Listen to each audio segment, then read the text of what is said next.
Hi there, my name is Dave Blume, and I'm the author of Alcohol Can Be a Gas, Fueling an Ethanol Revolution for the 21st Century. And I'm also the main person you're going to be seeing on this upcoming video. One of the things I hope you get out of the upcoming video is that we are really talking about revolution here. We're talking about people taking control of energy back from mega oil run, which is what I call the military government oil elites that run a lot of our economy and the government. And what's lucky about alcohol is that we know how to do this. It's mankind's second oldest profession. It doesn't take high tech, and people can get involved in the revolution on many different levels, from organizing their own, drive their own station, to producing fuel, to being a farmer that raises energy crops. There's a lot of parts that we can all play in this, and they're all good parts to play. Once you've gotten a sense from this videotape what part you want to play in this alcohol revolution, the manual that will give you the information you need to make that happen is the book we've written, Alcohol Can Be a Gas. And you can find that most anywhere. And you can find that on the web at alcoholcanbeagas.com, or you can take a look in your local bookstore.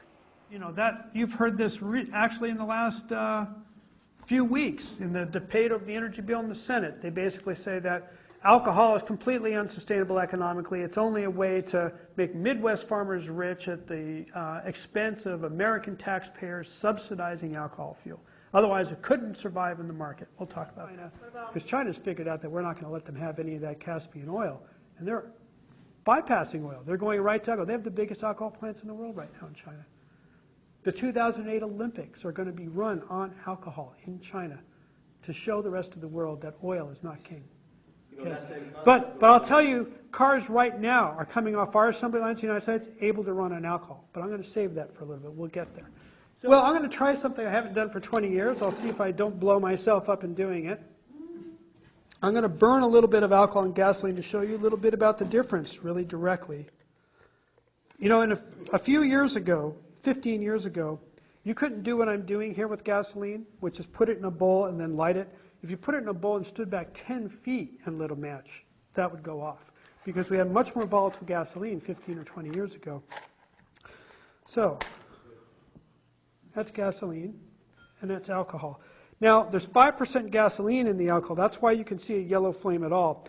The reason why the gasoline is in there is because by law you have to poison the alcohol so it's not drinkable. And the gasoline looks like it already burned up. Well, I didn't put much in, but you can already see the carbon that's coating the inside of this, because I only put a very tiny amount of gasoline in there. So I can hand it around if you want to look at it.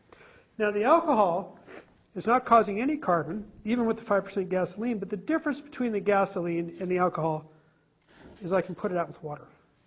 Alcohol goes out with water, and so that's why one of the reasons why they use it in races is if you have a car turn over and explode on the track, you can get out there with the water and put it right out. Let's watch and listen to David Blume, permaculture, alcohol, ethanol, and renewable energy expert. He's got some solutions that we can implement right now and make this world a sustainable environment for all of us now and far, far, far into our future.